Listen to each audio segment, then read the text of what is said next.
No makeup under my eyes? Nope, you look great. You look great. Okay. All right, well, let's start with what's your name? My name's Lynn Vannucci. I'm the publisher at Water Street Press, small traditional publisher. Okay. And on the eve almost of the Supreme Court decision that should come out Monday, that will really settle the issue, or there'll be an opinion about kind of the women's right to abortion access. How would you describe the state of women's rights, women's reproductive rights in the United States right now? I'm old enough to almost be unable to process that we're having this fight again, that we're still fighting this battle.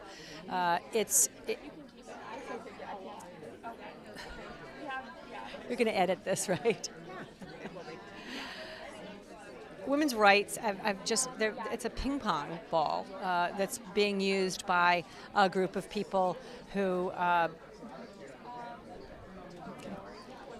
women's rights are being used as sort of a ping pong ball by people who need an issue to coalesce around.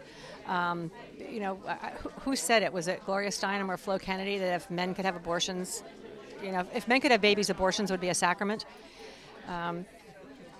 It's very sad for me. I have nieces that are young, and it's frightening to me that their rights are being debated at all in this way. Because it's not just an issue of abortion; it's an issue of women's economic sovereignty.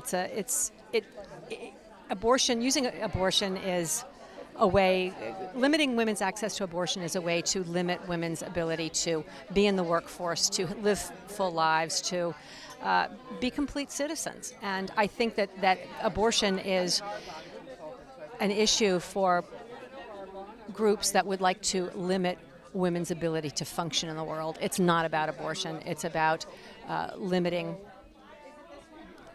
the way women are able to live. And how do you think we got to this place in American society? I think we've been here. I think we're moving. We're publishing a book called Famous Rapes.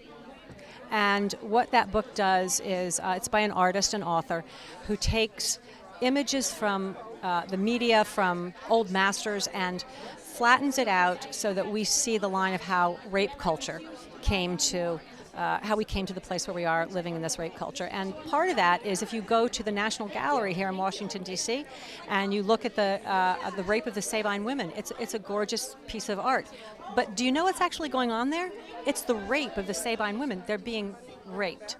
And we are still living in a rape culture, a culture that no longer celebrates rape, as it once did, but we're still feeling the after effects of that. So keeping women in our place is a function of where we have been, and moving forward, we're still fighting to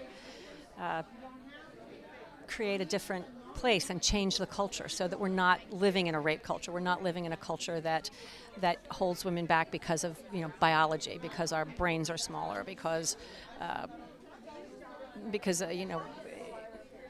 sorry, I'm not being very articulate. A current campaign going on called Vote Pro-Choice, where women and men who support women's access to abortion are taking a pledge to only vote for pro-choice candidates at all levels of government. What do you think about that? I think it's fabulous. I'm 59 years old, so I guess I took that pledge 38 years ago. So I think it's wonderful, and we should do that. Because if women aren't free to plan their families, then women aren't free to participate in the economy or have lives as full citizens. So I think it's great. It's necessary.